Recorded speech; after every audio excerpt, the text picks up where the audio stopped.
Hello students, in today's lecture we will discuss your chapter first of class 11th, subject physics, units and dimensions. So this is our first class. आप सभी का physics class 11 की class में स्वागत है. So let's start. Your chapter first is units and dimensions. It's actually a basic type of a topic कि units जो है आप शुरुआत से पढ़ते हुए आ रहे हैं. जब आप फर्स्ट जिस क्लास में साइंस से जुड़े तभी यूनिट्स आपसे जुड़ गया था. जब आप साइंस से जुड़े तब यूनिट्स जो है वो आपसे जुड़ गया था. और डायमेंशन वाली जो चीज़ है वो नई है, तो वो इस चैप्टर में अपन जो है वो मेन फोकस अपना रहेगा, उसको सीखेंगे. लेकिन यूनिट्स के बारे में हम जानते हैं. यूनिट्स के बारे में आप कैसे जानते हैं तो वो अपन देखेंगे आगे इस चैप्टर में. तो उससे पहले अपना जो सब्जेक्ट है फिज़िक्स, उसमें बात करें कि as a physics student of class 11th physical quantity आप किसे कहेंगे कि कौन सी ऐसी क्वांटिटी होगी जिसको आप कहेंगे कि it is a physical quantity. तो उसके बारे में अपन क्या कह सकते हैं. A quantity which can be measured and explained and expressed in the form of laws is called a physical quantity. Science में सब चीज़ें इस पर चलेंगी. लॉज, हर चीज़ के लिए लॉज होते हैं. Laws conservation of energy, law of conservation of charge, ठीक है, कूलम्ब्स लॉ, बाकी हाइपोथेसिस जो आती हैं उस पर. So basically a quantity which can be measured and explain and expressed in the form of laws is called physical quantity. सब example length, mass, time, force is measured and explained by a particular law. So these quantities are known as physical quantity. So physical quantity can be expressed, ये लिखा expressed in the form of laws. तो उसको express करने का जो law है वो क्या है. तो physical quantity can be expressed in terms of magnitude and unit. अब यूनिट यहीं से आपसे रिलेट हो गया. कैसे कि किसी भी चीज़ में अगर आप केवल मैग्नीट्यूड बोलें तो पता नहीं चलेगा. जैसे मैं कहूँ 20 लिखने से ये नहीं पता चल रहा है कि 20 किसको रिप्रेजेंट कर रहा है. लेकिन अगर इसके पीछे लिखा जाए 20 kg तो ये रिप्रेजेंट कर रहा है क्या, वेट. किसी ना किसी मास का वेट होगा ये 20 kg. अगर मैं लिखूँ 20 के ऊपर 20 के बाद लिखूँ न्यूटन, तो 20 को लिखा उसके बाद न्यूटन लिखते ये बता रहा है कि किसी न किसी फोर्स को डिनोट कर रहा है. ये लिखा 20 के बाद अगर लिखा लीटर तो ये किसी न किसी वॉल्यूम को डिनोट कर रहा है. 20 लीटर्स वॉल्यूम को डिनोट करेगा, और वो भी किसको, लिक्विड को. किसी न किसी लिक्विड के वॉल्यूम को डिनोट करेगा 20 litres.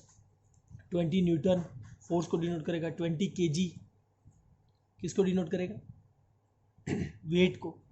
So physical quantity can be expressed in terms of magnitude and unit. किसी भी फिजिकल क्वांटिटी को एक्सप्लेन करने के लिए आपको दो चीज़ें चाहिए.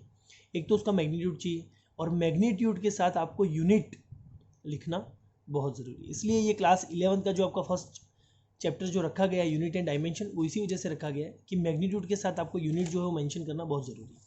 अब फिजिकल क्वांटिटीज़ को अपन दो टाइप्स में डिवाइड करते हैं, which is first is fundamental quantities and second one is derived quantities. तो फंडामेंटल क्वांटिटीज़ कौन सी होंगी, जो एग्जिस्ट इन नेचर, जो नेचर में एग्जिस्ट करती हैं, do not require the help of any other physical quantity for the definition. कि इसकी डेफिनेशन के लिए अपन को किसी और फिजिकल क्वांटिटी की ज़रूरत नहीं है. जो नेचर में एग्जिस्ट करती हैं ये क्वांटिटीज़ आपकी कहलाएंगी fundamental quantities. All the other quantities are based upon can be express in term of this, कि जो जितनी भी अदर क्वांटिटीज़ हैं उनको अपन in the form of fundamental quantities में अपन डिनोट कर सकते हैं.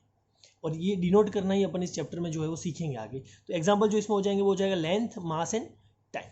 सेकंड टाइप की जो क्वांटिटीज़ आपकी हो जाएंगी वो हो जाएंगी derived quantities, derived by a suitable multiplication or division of different powers of fundamental quantities. तो डिराइव्ड क्वांटिटीज आप किसे कहेंगे? डिराइव्ड बाय सूटेबल मल्टीप्लिकेशन और डिवीजन, कि कोई आप मल्टीप्लिकेशन और डिवीजन करें ऐसा फंडामेंटल क्वांटिटीज़ का या different powers of fundamental quantities का, जिससे इन यूनिट्स को आप क्या कर सकें? डिराइव कर सकें। जैसे लेंथ जो है वो फंडामेंटल क्वांटिटी है, तो मुझे अगर एरिया निकालना है किसी भी रेक्टेंगुलर शेप का, एरिया अगर मैं निकालूँ तो किसे निकालूंगा? लेंथ इनटू ब्रेड्थ, तो वो इन शॉर्ट लेंथ ही हुई, उसको आप मेजर तो करेंगे मीटर में ही, तो लेंथ स्क्वायर या मीटर स्क्वायर कह सकते हैं आप उसको। वेलोसिटी हो गया, वेलोसिटी को आप कैसे लिखेंगे? मीटर पर सेकंड, या change in position with respect to the time, ये भी आपकी एक डिराइव्ड क्वांटिटी होगी। फोर्स जो है वो आपकी एक डिराइव्ड क्वांटिटी होगी, क्योंकि फोर्स को आप कैसे लिखेंगे? Mass into acceleration.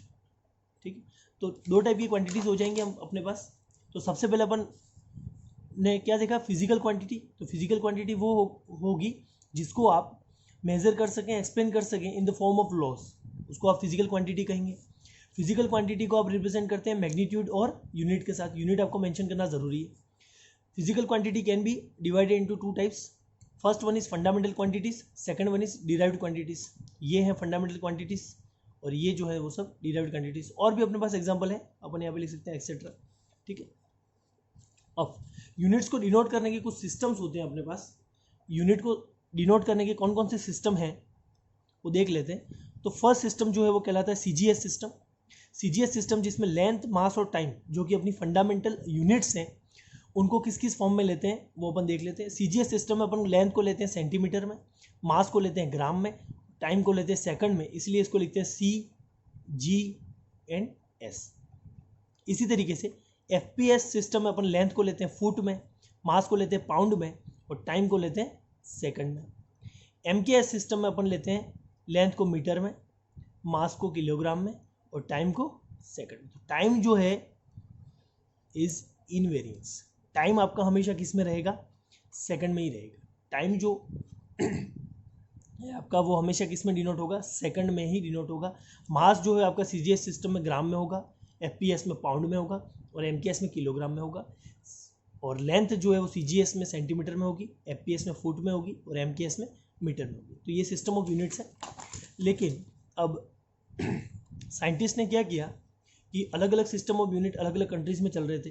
कहीं सीजीएस चल रहा था, कहीं एमकेएस चल रहा था, कहीं एफपीएस चल रहा था। तो एक कन्वीनियंस के लिए सभी कंट्रीज के द्वारा एक सिस्टम ऑफ इंटरनेशनल यूनिट्स, जिसको अपन कहते हैं SI system, international system of units, जो एक मॉडिफाइड वर्जन है। किसका वर्जन है? एमकेएस सिस्टम का एक मॉडिफाइड वर्जन है, जिसको अपन कहते हैं सिस्टम ऑफ इंटरनेशनल यूनिट्स या फिर इंटरनेशनल सिस्टम ऑफ यूनिट्स, जो कि सभी जो मेंबर्स थे, जो कंट्रीज थी, उनके द्वारा पास किया गया कि हाँ, एक वर्ल्ड लेवल पे अपन इन यूनिट्स को कंसीडर करेंगे regarding to this physical quantity, कि किसी फिजिकल क्वांटिटी के रेस्पेक्ट में अपन इस यूनिट को जो है वो सब जगह कंसीडर करेंगे एट द वर्ल्ड लेवल।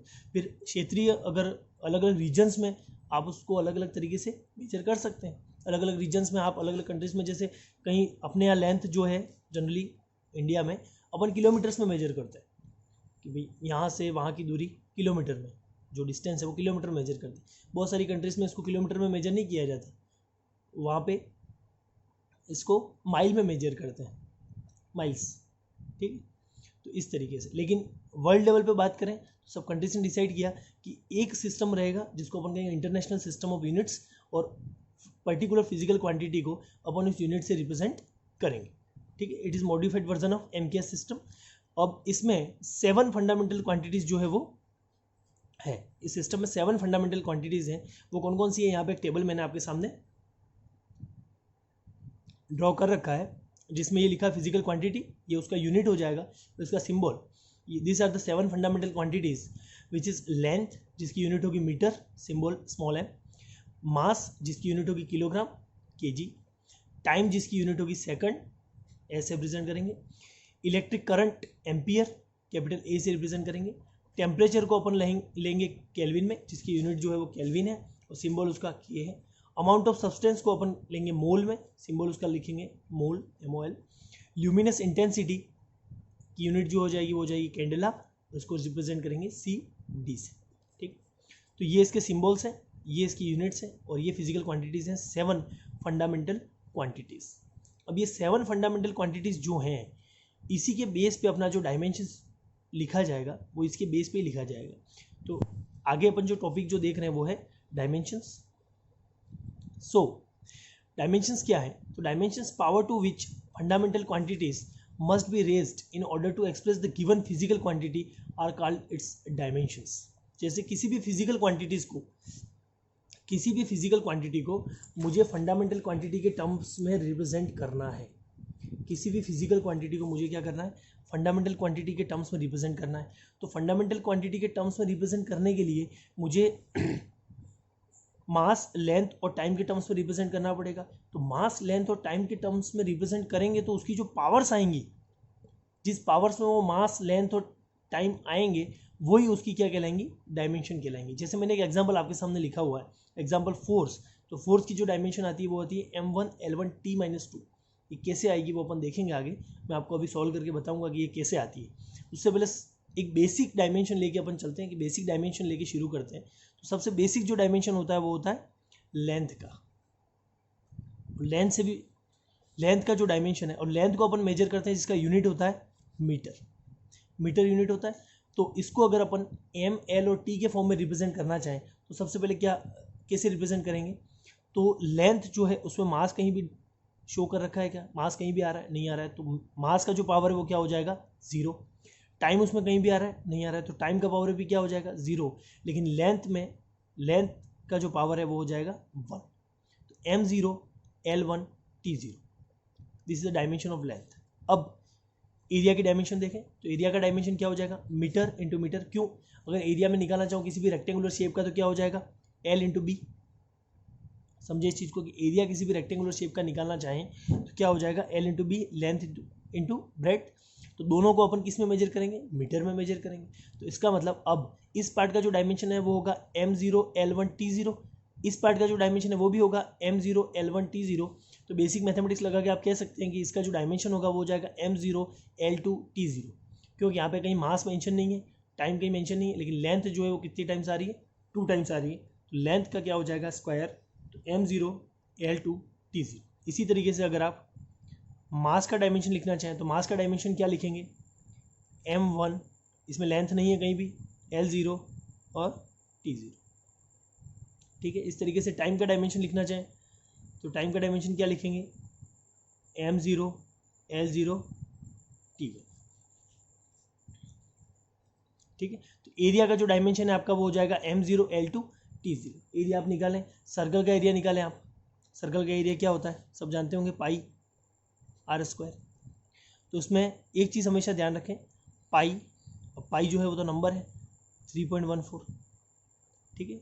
या आप इसको लिख सकते हैं 22/7। तो नंबर का कोई भी डायमेंशन नहीं होता, इसलिए पाई का कोई भी डायमेंशन नहीं होगा। जो फिजिकल क्वांटिटी है उसी का डायमेंशन, या उसी, क्योंकि पाई की कोई यूनिट्स नहीं होती, नंबर है वो तो। और फिजिकल क्वांटिटी यहाँ पे कौन सी है? रेडियस है। मतलब रेडियस फिजिकल क्वांटिटी। रेडियस कैसे?